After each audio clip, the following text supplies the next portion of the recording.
Hello students, today we discuss coordination compound of class 12th. Lesson name is coordination compound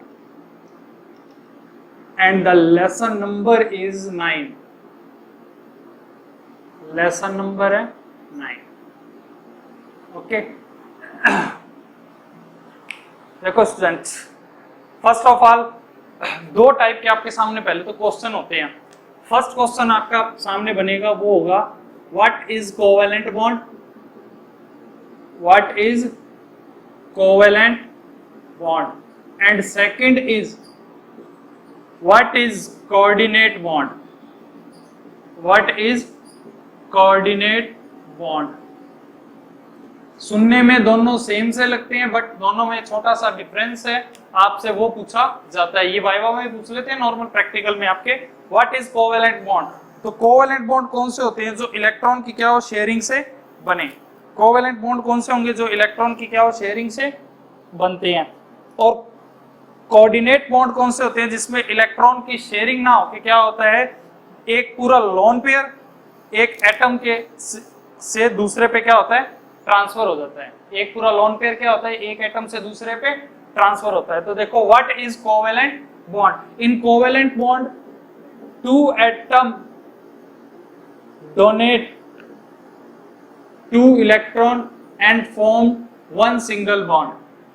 In coordinate covalent bond two atom donate two electron sharing the two electron and formed covalent bond. Example A जिसके पास एक electron था, B के पास एक electron था, दोनों ने अपना अपना इलेक्ट्रॉन दे दिया, दोनों के बीच में एक सिंगल क्या बन गया बॉन्ड बन गया. इसी को आप क्या बोलते हो कोवेलेंट बॉन्ड बोलते हो. ठीक है. या फिर आप ये भी कहते हो कि एक सिग्मा बॉन्ड बन गया. जो आप सिग्मा बॉन्ड वैसे तो कैसे बनता है ओवरलैपिंग से बनता है. 11th में आपने पढ़ा हुआ है एक सिग्मा एक्सिस पे जो ओवरलैपिंग होती है उससे. What is coordinate bond. Coordinate bond के अंदर क्या होता है ए जिसके पास एक लोन पेयर है ध्यान रखना, और बी क्या है इलेक्ट्रॉन डिफिशिएंट है. It is called electron rich atom and it called is electron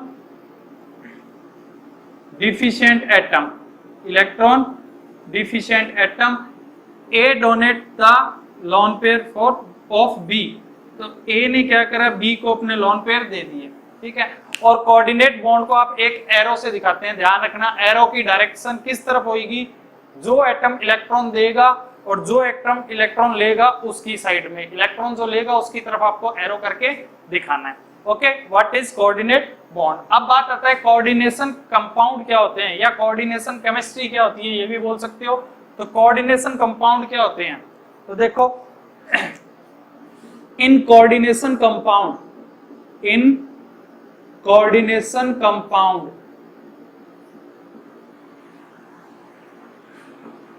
एक coordinate bond formed between central metal atom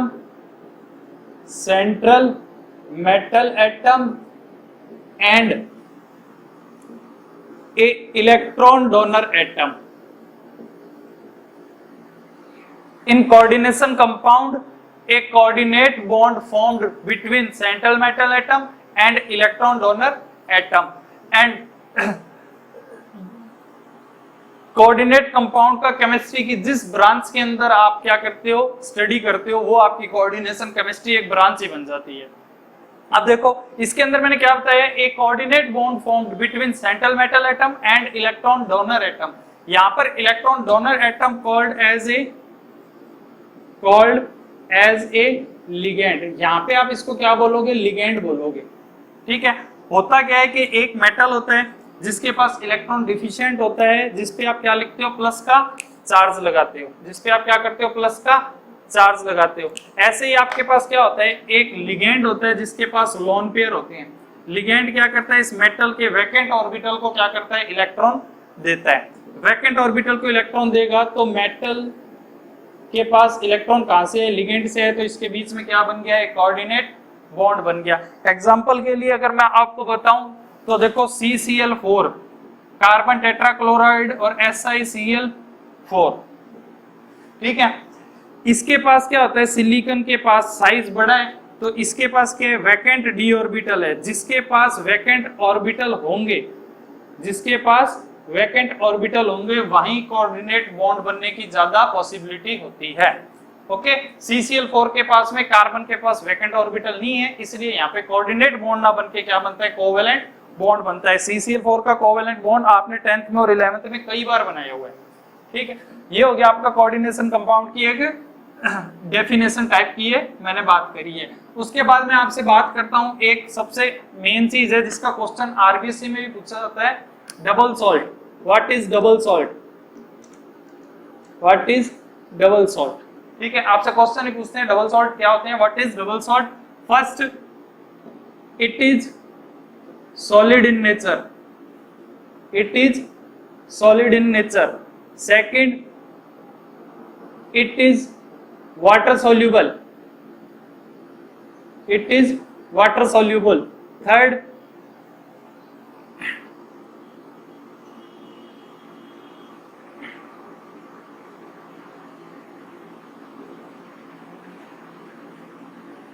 it give all test of ions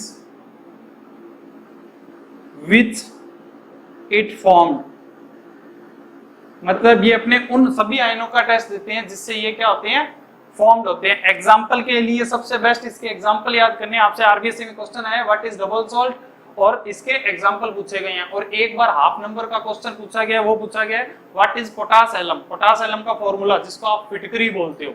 देखो भाई, इसका एग्जाम्पल सबसे पहले मैं पोटास एलम ही लूंगा, पोटास एलम। पोटास एलम का formula आपको आना चाहिए K2SO4 dot Al2SO4 thrice dot 24H2O। कई बुक के अंदर इसको 6H2O लिखा हुआ है, अगर आपको ना याद आए तो आप NH2O लिख देना, वो भी सही होगा। फिटकरी आप सबने देखी हुई है, देखो सॉलिड होती है, वाटर सॉल्युबल होती है। ठीक है, थर्ड लाइन का मतलब सिर्फ इतना ही है कि जैसे ही आप फिटकरी को, पोटास एलम को पानी के अंदर डिसॉल्व करते हो, तो उस पानी का लैब में ले जाके टेस्ट लगाओगे तो उसमें K+ भी मिलेगा, Al+3 भी मिलेगा, SO4- 2 भी मिलेगा। ओके, K+ भी मिलेगा, Al+3 भी मिलेगा और SO4- 2 भी मिलेगा। सेकंड एग्जांपल आपसे पूछा जाता है, वो पूछा जाता है कार्नेलाइट। कार्नेलाइट का एग्जांपल देखो तो KCl.NgCl2.6H2। इसको जैसे ही पानी में डिसॉल्व करोगे तो K+ भी मिलेगा, Cl- भी मिलेगा और Mg+2 भी मिलेगा। ऐसे एक और एग्जांपल है, वो है आपका मोर सॉल्ट। फॉर्मूला है FeSO4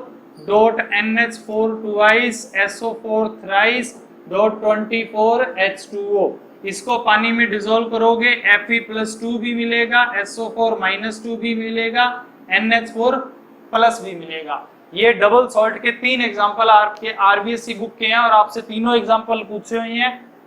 पुराने 6-7 साल तक के पेपर उठा के जब देखोगे आपको ये सारे मिलेंगे। तो ध्यान रखना, पोटास एलम का फॉर्मूला, कार्नेलाइट का फॉर्मूला, मोर सॉल्ट का फॉर्मूला, तीनों ही आपसे पूछे हुए हैं, आने चाहिए आपको। और पोटास एलम तो नॉर्मल आपसे कंपटीशन में भी पूछा जाता है, नॉर्मल फिटकरी का फॉर्मूला आपसे पूछ सकते हैं, याद होना चाहिए हमको, जीके के लिए मान लो चाहे से। ओके, इतनी चीज होगी। उसके बाद अपन बात करते हैं कोऑर्डिनेशन कंपाउंड के अंदर representation of coordination compound. Representation of coordination compound, representation of coordination compound, क्या बोलेंगे इसको अपन, रिप्रेजेंटेशन ऑफ कोऑर्डिनेशन कंपाउंड। तो देखो बच्चों, रिप्रेजेंटेशन इसका हम कैसे करते हैं कोऑर्डिनेशन कंपाउंड का। सबसे पहले आप एक बड़ा ब्रैकेट बनाओगे, उस बड़े ब्रैकेट में यहाँ पे लिखा होता है M, उस M को हम बोलते हैं सेंट्रल मेटल एटम। इसको एक एग्जांपल से और बताऊंगा, पहले सिर्फ आपको ये देखना है कि कौन कौन सी चीज को हम क्या बोलते हैं। ये होता है सेंट्रल मेटल एटम। इसके बाद यहाँ पर होता है, ये होता है लिगेंड। ये क्या कहलाता है, लिगेंड। ध्यान रखना, ये इलेक्ट्रॉन डोनर होते हैं। लिगेंड यहाँ क्या होते हैं, इलेक्ट्रॉन डोनर होते हैं। और ये किसकी तरह बिहेव करते हैं, लुईस बेस की तरह। और सेंट्रल मेटल एटम, ये इलेक्ट्रॉन क्या होते हैं, एक्सेप्टर होते हैं। ये किसकी तरह बिहेव करते हैं, लुईस एसिड की तरह बिहेव करते हैं। यहां पर होता है एन यहां पर होता है कोऑर्डिनेट बॉन्ड, कोऑर्डिनेशन नंबर भी बोल सकते हो जिसको आप, ठीक है। ये क्या होता है, जितने भी सिंगल बॉन्ड है ना उसी को काउंट करना है, ये ध्यान रखना, सिंगल बॉन्ड को ही काउंट करना है, उसी को हम बोलते हैं कोऑर्डिनेशन नंबर। ये सब सिखाऊंगा काउंट वगैरह करना। ये प्लस माइनस यहाँ पे आप एक्स लिखते हो, ये आपके पास क्या है, चार्ज, यहाँ पर क्या हो जाएगा, चार्ज। इस पूरे ब्रैकेट को हम बोलते हैं कोऑर्डिनेशन स्फीयर। ब्रैकेट को आप क्या बोलोगे, coordination sphere. Okay, that's it. बड़ा ब्रैकेट कोऑर्डिनेशन स्फीयर कहलाएगा। M central metal atom, ligand electron donor है, central metal atom electron acceptor है। एन यहाँ पर कोऑर्डिनेशन नंबर है, कोऑर्डिनेशन नंबर जितने सिंगल बॉन्ड होंगे वही क्या होगा, आपका कोऑर्डिनेशन नंबर होगा। एक्स यहाँ पर प्लस माइनस चार्ज है, ये चार्ज प्लस में भी हो सकता है और माइनस में भी हो सकता है। अब एक चीज और देखो कई बार अपने को क्या होता है कि बड़े ब्रैकेट के बाहर भी कोई ना कोई एग्जाम्पल लिखा हुआ मिल सकता है, तो मैं आपको एक एग्जाम्पल से सारी चीज बताता हूँ। K4FeCN6 इज एग्जाम्पल, और K4FeCN6 के अंदर क्या क्या है देखो, ये तो है आपका central metal atom, central metal atom, ये आपका कहलाएगा लिगेंड। 6 यहां पर क्या कहलाएगा, कोऑर्डिनेशन नंबर। 6 क्या है, कोऑर्डिनेशन नंबर। और ये प्लस माइनस एक्स यहाँ पर आपका क्या हो जाएगा, चार्ज होना था। अब बात आ रही है ये प्लस माइनस एक्स में यहाँ पे हम क्या लिखें, तो आपको इसको तोड़ना आना चाहिए।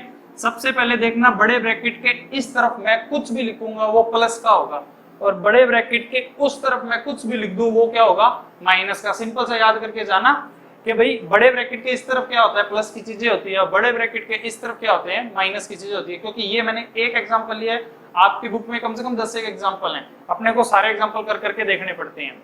तो देखो ये K4FeCN6 है, जब ये टूटेगा तो K प्लस देगा कितने, 4, K प्लस कितने देगा, 4, और बड़े ब्रैकेट के ऊपर आएगा माइनस का चार्ज। जाहिर सी बात है माइनस क्यों आया, क्योंकि एक NaCl है, मान लो आप उसको तोड़ते हो तो Na पे प्लस आता है तो Cl पे क्या आता है, माइनस। सेम वैसे ही इसको मैंने क्या कर दिया, तोड़ दिया।